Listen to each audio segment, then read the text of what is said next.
اکثر گھروں کے باہر دروازہ بھی ہے، دروازے کے ساتھ ساتھ پردہ بھی لگا ہوا ہے، لیکن اس کے باوجود لوگ بغیر کسی اجازت کے گھر کے اندر چلے جاتے ہیں کہ ضرورت کے لیے آپ جا سکتے ہیں، لیکن آ کر پھر اپنی جگہ بیٹھ جائیں۔ اور جو حضرات ادھر ادھر بیٹھے ہوئے ان سے گزارش ہے کہ مجلس کے اندر بیٹھیں، اس کا بڑا ثواب ہے۔ اور ہمارے جو مقررین اور شعراء جو کہتے ہیں کہ درود شریف پڑھیے، تو پورا مجلس کو دیکھتا ہوں لوگ خاموش رہتے ہیں۔ درود شریف کے بارے میں یاد رکھیے گا کہ یہ نبی صلی اللہ علیہ وسلم کا اس امتی پر ایک حق ہے۔ پوری زندگی میں ایک مرتبہ نبی صلی اللہ علیہ وسلم پر درود شریف پڑھنا فرض ہے۔ پوری زندگی میں ایک مرتبہ حضور صلی اللہ علیہ وسلم پر درود شریف پڑھنا فرض ہے، اور مجلس کے اندر جب بھی آپ کا نام آئے تو ایک مرتبہ درود شریف پڑھنا واجب ہے، اور جب جب آپ کا نام آئے بار بار درود شریف پڑھنا یہ مستحب ہے۔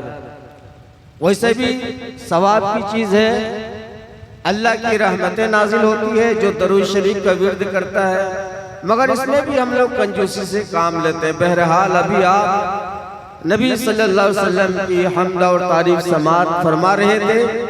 آپ بہت جلد خصوصی مہمان جو ہمارے اسٹیج پر جلوہ افروز ہے، میں آپ کے روبرو ان کو پیش کروں گا۔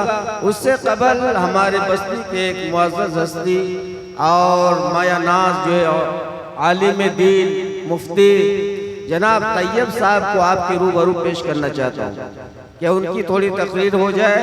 ہم سب جو مقامی علماء ہیں ان کی باتیں، ان کی تقریر وغیرہ ہم لوگ سنتے رہتے ہیں، لیکن یہ مفتی صاحب جو ہے باہر رہتے ہیں اور سال میں ایک مرتبہ ان کو موقع ملتا آنے کا، تو ہم سب کی خواہش ہے کہ جناب والا کی زبان مبارک سے بھی کچھ بند و نصائح کی باتیں ہم سب سنیں۔ اس کے بعد ہمارے جو مہمان خصوصی ہیں پراسی مدرسے کے جو ہمارے مدرس صاحب ہیں، مفتی صاحب ہیں، یا اسٹیج پر دو مفتی صاحب موجود ہیں اور دونوں اللہ کے فضل و کرم سے ساتھ بیٹھے ہوئے ہیں، بڑے مفتی چھوٹے مفتی دونوں بیٹھے ہوئے ہیں۔ تو میں مفتی طیب صاحب کو مدعو کرتا ہوں کہ آپ جو ہے مائک پر تشریف لائیں اور بہت مختصر وقت میں زیادہ باتیں کہنے کی کوشش کریں۔ وقت کم ہو لیکن اسی کے اندر میں اصلاحی باتیں جیسے آ جائے اور سامعین کی جو ہے اصلاح ہو جائے۔ آپ مائک پر تشریف۔ الحمد لله وكفى والسلام على عباده الذين اصطفى عما بعد فأعوذ بالله من الشيطان الرجيم بسم الله الرحمن الرحيم لقد خلقنا الإنسان في أحسن تقويم صدق الله العظيم۔ میرے محترم بزرگ اور دوستو اور اسٹیج پر حضرات علماء کرام، میں بلا کسی تمہید اور کسی تاخیر کے چند باتیں آپ حضرات کے سامنے اس نیت سے عرض کروں گا کہ آپ حضرات میری باتوں کو بغور سماعت فرمائیں گے اور اس نیت سے سنیں گے کہ انشاءاللہ جو بھی باتیں قرآن و حدیث کی روشنی میں آئے گی اس پر عمل کریں گے انشاءاللہ۔ جیسا کہ آپ کو معلوم ہے یہ پروگرام ایصال ثواب کے لیے رکھا گیا ہے، اور ایصال ثواب تو اصل استغفار ہے۔ قرآن کریم کی تلاوت پڑھ کر، درود شریف پڑھ کر اس کے لیے بخشا جائے۔ میرے محترم بزرگوں دوستو، ایصال ثواب کا ہونا یا اسی طریقے سے اصلاحی معاشرہ یا اصلاحی پروگراموں کا ہونا، ہمارا مقصد کیا ہے؟ ہمارا مقصد ہے کہ ہم سب علماء کرام کی باتیں سنیں گے اور اس پر عمل کریں گے۔ لیکن میرے عزیزو، بہت ہی افسوس کے ساتھ یہ کہنے پر میں مجبور ہوں، سب سے پہلے آپ کو ایک مثال سے سمجھاؤں میں، چونکہ کچھ باتیں ایسی ہوگی جو سننے کو تو کڑوی لگے گی، لیکن اس بات کے اندر سچائی بھی ہوگی۔ ایک شخص بارش کے موسم میں، برسات کے موسم میں جامن خریدنے کے لیے گیا۔ جامن خریدنے کے لیے گیا، 5 روپے کے اس نے جامن خریدا۔ تو آپ نے دیکھا ہوگا برسات کے موسم میں کالا کلوٹا کیڑا پایا جاتا ہے، تو وہ جامن کے ساتھ وہ کالا کلوٹا کیڑا بھی آ گیا۔ اب اس جامن خریدنے والے نے جامن خرید لیا اور جامن کے ساتھ وہ کالا کلوٹا کیڑا بھی آ گیا۔ تو اس نے ایک جامن منہ میں رکھا اور دانتوں سے دبایا، کھایا، مزہ آیا۔ دوسرا جامن ہاتھ سے اٹھایا، منہ میں رکھا، دانتوں کے درمیان دبایا، چبایا، کھایا، مزہ آیا۔ تیسرا جامن جیسے ہی اس نے اٹھایا، جامن نہیں اٹھا بلکہ وہی کالا کلوٹا کیڑا ہاتھ لگا اس کے۔ تو اس نے جیسے ہی اس کیڑے کو اٹھایا، منہ میں دبایا، دانتوں کے بیچ میں جیسے کیڑا دبا، اس کیڑے سے آواز آنے لگی، چی چی چوں چوں۔ اب اس جامن خریدنے والے نے یہ کہا کہ چاہے تو چی چی کر، چاہے چوں چوں کر، 5 روپیہ لگا ہے، میں تجھے کھا کر ہی چھوڑوں گا۔ تو میرے عزیزو، میں یہاں قیمتی وقت لے کر آیا ہوں۔ کچھ باتیں کڑوی ہوگی، چاہے آپ کو بری لگے، چاہے اچھی لگے، لیکن قرآن و حدیث کی روشنی میں بیان کروں گا، سن کر آپ کو جانا پڑے گا۔ ابھی میں نے گزشتہ ہفتہ بیان کیا تھا، یا ایھا الذین آمنوا لا تدخلوا بیوتا غیر بیوتکم کے سلسلے میں، کہ کسی کے گھر بغیر اجازت کے داخل نہیں ہونا۔ ابھی میں نے کہا تھا کہ بہت ہی افسوس کے ساتھ یہ کہنا پڑ رہا ہے، اس کے بعد میں نے ایک مثال سے سمجھایا، تو وہی کہہ رہا ہوں کہ بیانات تو بہت ہوتے ہیں۔ مسجد کے اندر ہر جمعے کو امام صاحب بیان کرتے ہیں، ہر مسجد کے اندر، ہر بستی کے اندر، ہر شہر کے اندر، لیکن میرے عزیزو، ہم سب سن کر سنی ہو جاتے ہیں۔ ایک کان سے سنتے ہیں، دوسرے کان سے نکال دیتے ہیں، عمل نہیں کرتے ہیں۔ تو میں یہ عرض کر رہا تھا کہ میں نے گزشتہ ہفتہ بیان کیا، لیکن اس پر عمل نہیں ہے۔ اکثر گھروں کے باہر دروازہ بھی ہے، دروازے کے ساتھ ساتھ پردہ بھی لگا ہوا ہے، لیکن اس کے باوجود لوگ بغیر کسی اجازت کے گھر کے اندر چلے جاتے ہیں۔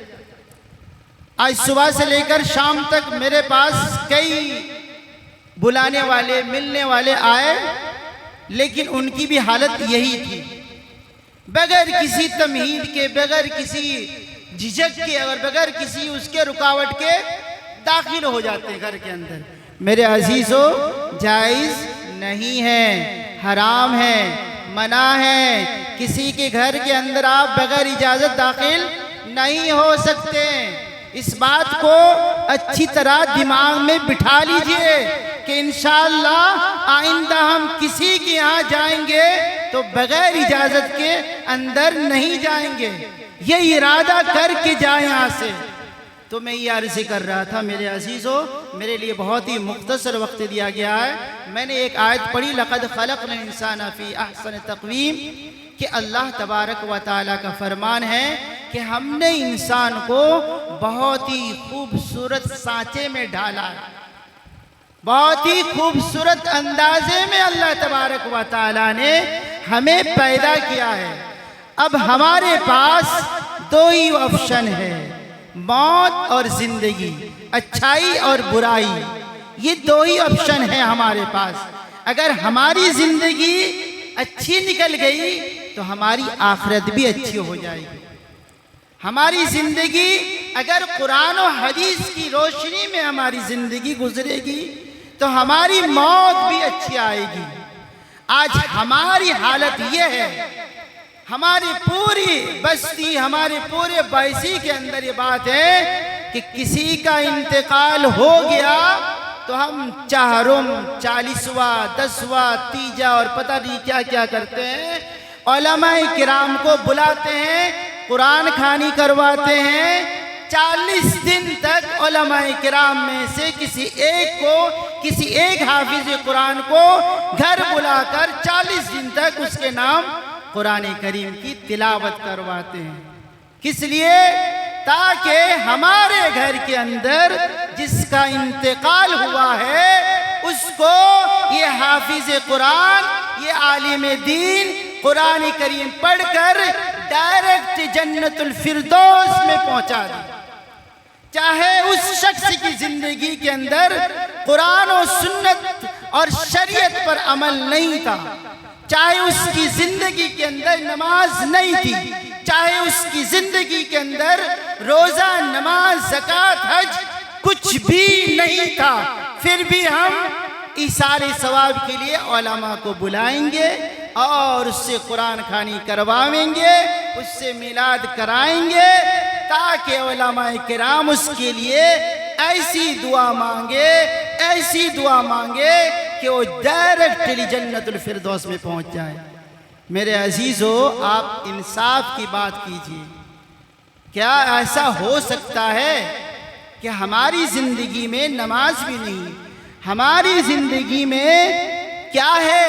نماز نہیں ہے، ہماری زندگی میں اللہ کی نافرمانی ہے، ہماری زندگی میں ماں باپ کی نافرمانی ہے، ہماری زندگی میں اولاد پر ہم ظلم کر رہے ہیں، ہماری زندگی میں ہم اپنی ماں بہنوں کے ساتھ ظلم کر رہے ہیں، اور ہم جب مر رہے ہیں تو ہمارے لیے ایصال ثواب اور میلاد کے نام پر پروگرام رکھ کر علماء کرام کو بلا کر دعا منگواتے ہیں۔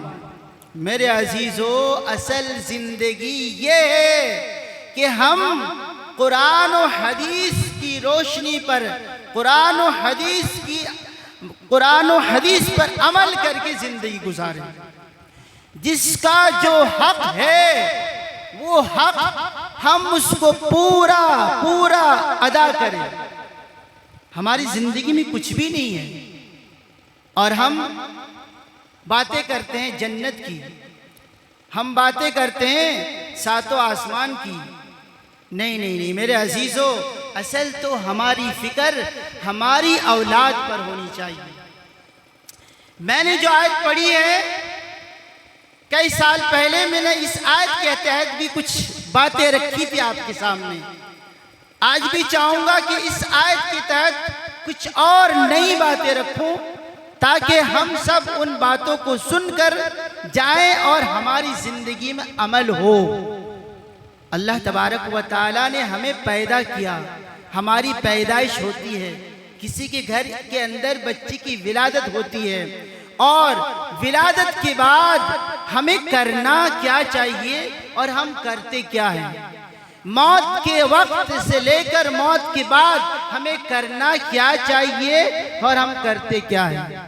آج ہم علماء کرام سے مشورہ نہیں لیتے ہیں، آج ہم علماء کرام سے مسائل کے بارے میں بھی نہیں پوچھتے ہیں، ہم سارا کام اپنے ہی طرف سے کرتے ہیں۔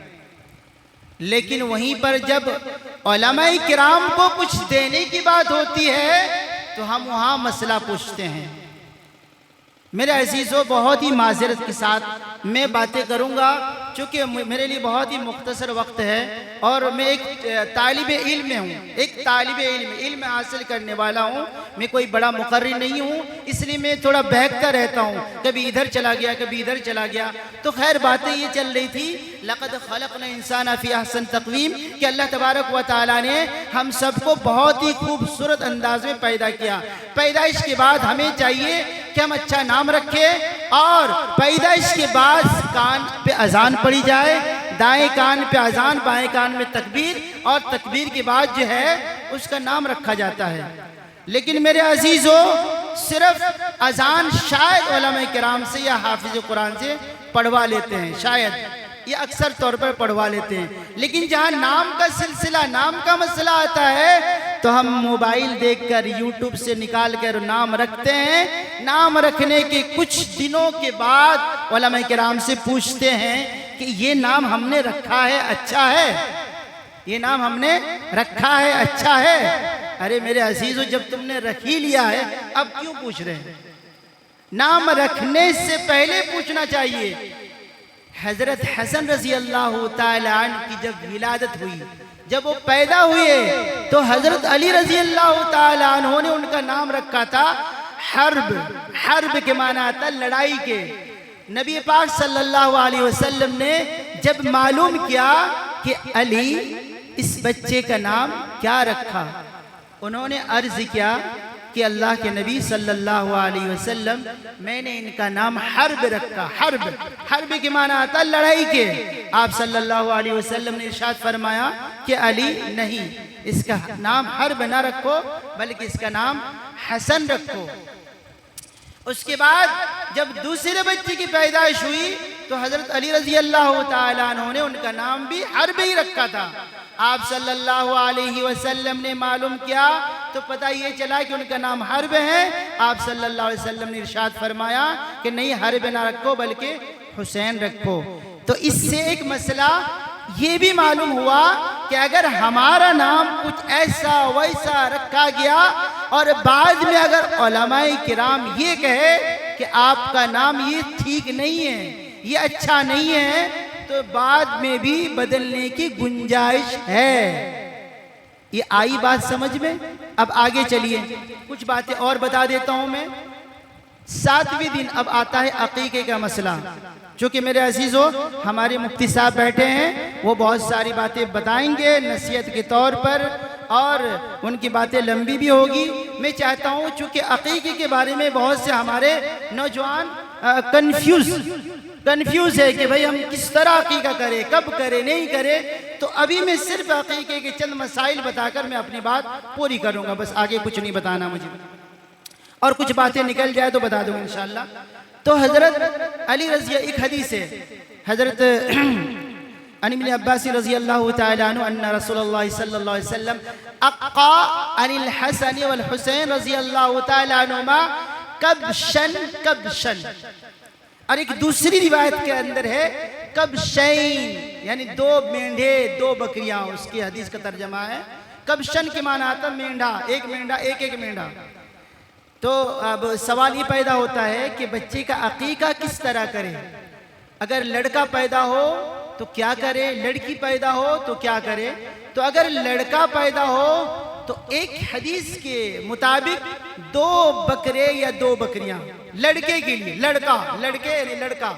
اور اگر لڑکی پیدا ہو تو 1 بکرا یا 1 بکری، ایک حدیث کے مطابق. اور ایک حدیث کے مطابق گنجائش کے طور پر جو ابھی میں نے حدیث پڑھی اس کے اندر کبشن یعنی 1 مینڈھا، کبشن کبشن یعنی حضرت حسن کے بدلے میں 1 مینڈھا اور حضرت حسین رضی اللہ تعالیٰ عنہما اس کے بدلے میں 1 مینڈھا. یعنی عقیقے کے لیے 1 مینڈھے کی یعنی 1 بکرا یا بکری کی بھی گنجائش ہے. اگر کسی کے پاس استطاعت نہیں ہے، طاقت نہیں ہے تو 1 بھی کر سکتے ہیں.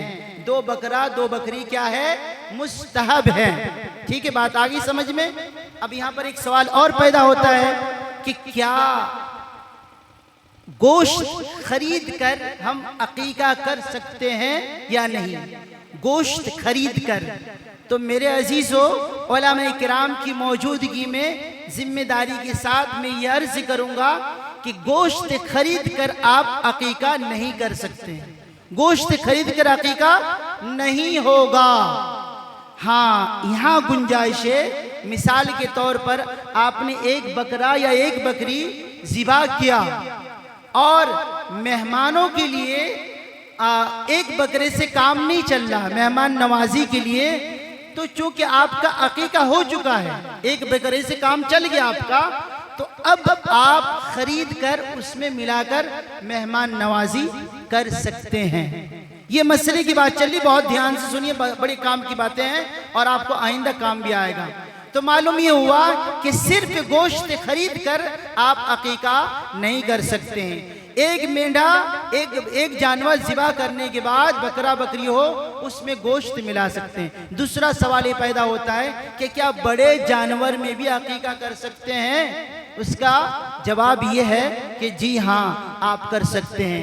دوسرا سوال یہ پیدا ہوتا ہے کہ بڑے جانور میں قربانی کے ایام میں کر سکتے ہیں یا بغیر قربانی، یعنی جو قربانی کے ایام نہیں ہے ان میں بھی کر سکتے ہیں یا نہیں؟ تو اس کا جواب یہ ہے کہ ایام قربانی میں بھی آپ بڑے جانور میں حصہ لے سکتے ہیں، اور قربانی کے علاوہ بھی یعنی عام دنوں میں بھی 3-4 ساتھی مل کر اگر بڑا جانور کر کے عقیقہ کرنا چاہتا ہے تو وہ کر سکتے ہیں۔ بڑے جانور میں 7 حصے ہیں، لڑکے کی طرف سے 2 حصے لے لیں اور لڑکی کی طرف سے 1 حصہ لے لیں۔ یہ ہو گیا مسئلہ حل۔ اب آگے چلیے، عقیقہ کب کریں؟ سوال، عقیقہ کب کریں؟ جواب یہ ہے کہ 7ویں دن عقیقہ کریں۔ 7ویں دن سے مراد کیا ہے؟ 7ویں دن سے مراد یہ ہے کہ جس دن بچہ پیدا ہوا، مثال کے طور پر بچہ پیدا ہوا جمعرات کو، ہے نا؟ تو جمعرات سے جوڑیے 7واں دن کون سا پڑ رہا ہے؟ جمعرات، جمعہ، سنیچر، اتوار، پیر اور منگل، بدھ کے روز 7واں دن بیٹھ رہا ہے۔ اب یہاں پر آپ کے دماغ میں ایک سوال اور پیدا ہوگا کہ اچھا اگر بچہ رات کو پیدا ہو گیا تو پھر کون سا دن جوڑیں گے؟ اگر بچہ، اب یہاں مسئلہ سمجھیے کہ غروب، سورج ڈوبنے سے پہلے اگر بچہ پیدا ہوا تو وہ دن پہلا دن شمار ہوگا۔ مثال کے طور پر جمعرات کو غروب سے پہلے بچہ پیدا ہو گیا تو جمعرات کو ہی جوڑیں گے پہلا دن۔ اب جمعرات سے جوڑ کر 7واں دن بدھ والا دن بیٹھ رہا ہے، ٹھیک ہے؟ بدھ والا دن۔ اور اگر بچہ غروب آفتاب یعنی غروب سورج چھپنے کے بعد، مغرب کے بعد بچہ پیدا ہوتا ہے تو وہ دن اگلا دن شمار ہو چکا ہوتا ہے۔ تو اگر جمعرات کو مغرب کے بعد بچہ پیدا ہوتا ہے تو اس کا پہلا دن جمعہ ہوگا۔ چونکہ مغرب کے بعد تاریخ بدل جاتی ہے، اردو تاریخ، مغرب کے بعد اردو تاریخ بدل جاتی ہے، تب وہ شمار ہوگا جمعہ والا دن پہلا دن، یعنی جو بھی دن رہے گا، بدھ والا دن ہے، مغرب کے بعد بچہ پیدا ہوا تو جمعرات کو شمار کریں گے، ٹھیک ہے؟ تو اب شمار ہوگا جمعرات کو مغرب کے بعد بچہ پیدا ہوا تو شمار کریں گے جمعے سے پہلا دن، جمعہ پہلا دن، اور جمعرات کو 7واں دن بیٹھ رہا ہے، ٹھیک ہے؟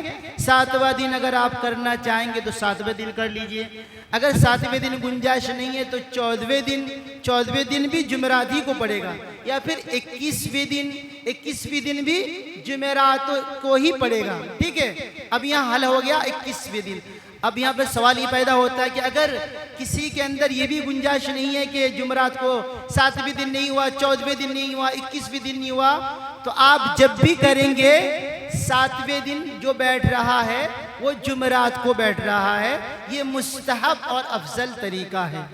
اب یہاں پر ایک سوال اور پیدا ہوتا ہے کہ اگر ہمارا جو عقیقے کا دن بیٹھ رہا ہے جمعرات کو، اگر ہم نے جمعے کو کر دیا، ایک دن آگے اور بڑھا دیا، تو کیا عقیقہ ہوگا یا نہیں؟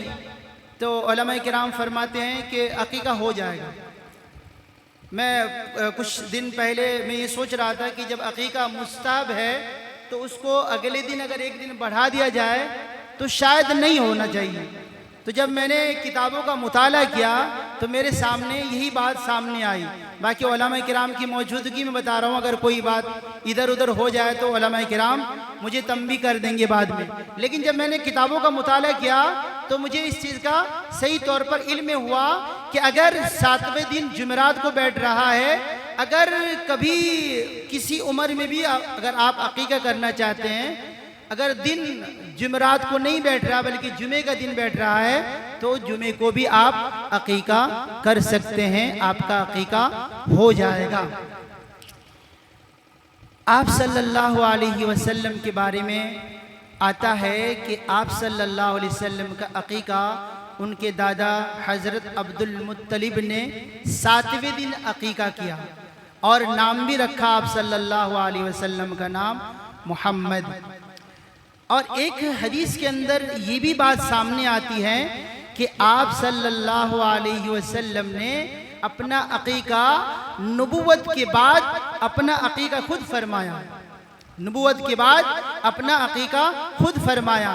تو اس سے ایک مسئلہ یہ سمجھ میں آتا ہے کہ بڑے عمر میں بھی آپ عقیقہ اپنا خود کر سکتے ہیں، یا تو ماں باپ آپ کے بچپنے میں کر دیں، یہ بھی گنجائش ہے، یا پھر آپ اپنے بڑے عمر میں بھی کر سکتے ہیں، ٹھیک ہے۔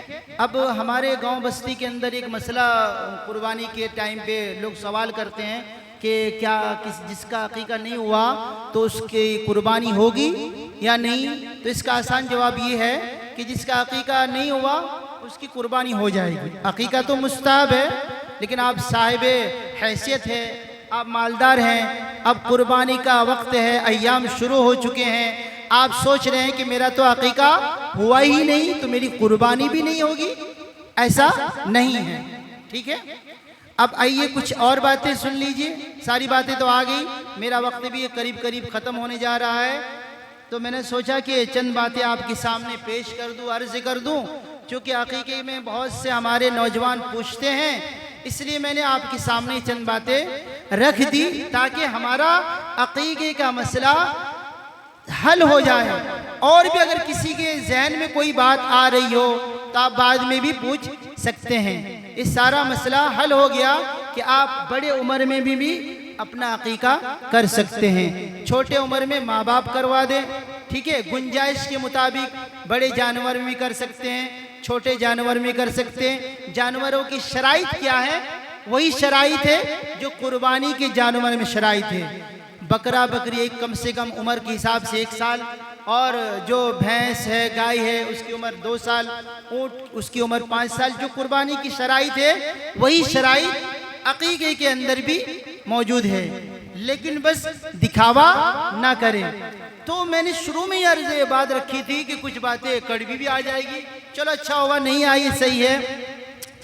تو میرے عزیزوں، خلاصہ کلام اب میں اس آیت کے تحت اور ایک باتیں بتا دیتا ہوں کہ چونکہ جب بھی میں کچھ بولتا ہوں لوگ کہتے ہیں کہ پتہ نہیں کہاں کہاں بھٹک رہے، کہاں کہاں بول رہے آپ۔ اصل میرا مقصد ہے آپ لوگوں کو سمجھانا، آپ لوگوں کو سمجھانا مقصد ہے، تاکہ میری بات آپ کے دل و دماغ میں بیٹھ جائے اور آپ اس پر اچھی طرح اس کو سمجھ کر عمل بھی کر لیں، یہ مقصد ہے۔ تو لَقَدْ خَلَقْنَا الْإِنسَانَ فِي أَحْسَنِ تَقْوِيمٍ جو پڑھی تھی میں نے آیت، اور اسی آیت کے تحت یہ عقیقے کے مسئلے سامنے آ گئی، تو میں نے آپ کے سامنے بات رکھ دی۔ تو میرے عزیزو، ہمارے کان میں اذان تکبیر ہو چکے ہیں، اب ہمارے کان میں ہمارے سامنے صرف نماز باقی ہے، وہ نماز جنازے کی نماز۔ تو میرے عزیزو، معلوم یہ ہوا کہ ہماری زندگی میں، ہماری زندگی کے لیے زیادہ وقت نہیں ہے، اذان تکبیر کے بعد فوراً نماز ہوتی ہے، تو ہمارے کان میں اذان تکبیر ہو چکی ہے، صرف جنازے کی نماز باقی ہے، یعنی ہمارے پاس بہت ہی مختصر وقت ہے۔ اس لیے اس مختصر وقت میں جو ہمارے علماء کرام بیان کرتے ہیں کہ اپنی زندگی کو سدھار لے، 5 وقت کی نماز پابندی سے پڑھ لے، اور اللہ کے احکامات پر عمل کر لے، اور ماں باپ کی خدمت کر لے، کسی پر ظلم نہ کرے، کسی کی مال اور جائیداد کو قبضہ نہ کرے، اور شریعت پر عمل کرنے کی کوشش کرے، یہ جو مرنے کے بعد یہ جو رسم و رواج چل پڑا اسے ختم کرے۔ میں نے کئی بار پروگرام میں کہا کہ میرے عزیزو، اس رسم و رواج کو ختم کرے۔ بہت سنا میں نے، لوگ قرض لے کر پروگرام کرتے ہیں، اچھا انہوں نے 20,000 روپے خرچ کیا، میرے اندر حیثیت ہے، طاقت ہے، میں 30,000 روپے خرچ کر کے دکھاؤں گا۔ میرے عزیزو، ایسا ہرگز نہ کرے۔ اصل تو یہ ہے جس طرف ہم دھیان بھی نہیں دیتے ہیں، اور میں تو باہر رہتا ہوں، علماء کرام شاید بیان کرتے ہوں گے، مرنے والے کے جو مر گیا اس نے جو مال چھوڑا نا، وہ پریوار کا حصہ ہے، وہ پریوار کا حصہ ہے۔ ماں مر گئی، ان کا مال جو ہے شوہر کا حصہ ہے، اور اس کا مال جو ہے اس کی اولاد کا حصہ ہے۔ اس طرف کوئی دھیان نہیں دیتا ہے۔ مرنے والا مر گیا، اگر یتیم چھوڑ کر مرا تو اس مال کو کھانا حرام ہے۔ اگر مرنے والا مر گیا، اس نے چھوٹا بچہ، نابالغ بچہ چھوڑ کر مرا، اور وہ جو مال چھوڑ کر مرا اس مال میں سے کھانا بھی حرام ہے، کھلانا بھی حرام ہے۔ اس طرف دھیان دیجئے۔ پروگرام یہ 40واں چارم سارم کو ایک طرف رکھیے اور آخرت کی فکر کیجئے۔ آخرت کی فکر کریں گے تو ہمارا معاملہ صحیح ہو جائے گا۔ آخرت کی فکر نہیں کریں گے تو ہماری پکڑ ہوگی تو ہم پھنس جائیں گے پھر۔ تو میرے عزیزو، بہت ساری باتیں ہو گئی، میرا وقت بھی ختم ہو چکا ہے اور میں نے تھوڑا زیادہ وقت لیا، اس کے لیے معافی چاہتا ہوں۔ اللہ تبارک و تعالی ہم سب کو ان باتوں پر عمل کی توفیق عطا فرمائے۔ وآخر دعوانا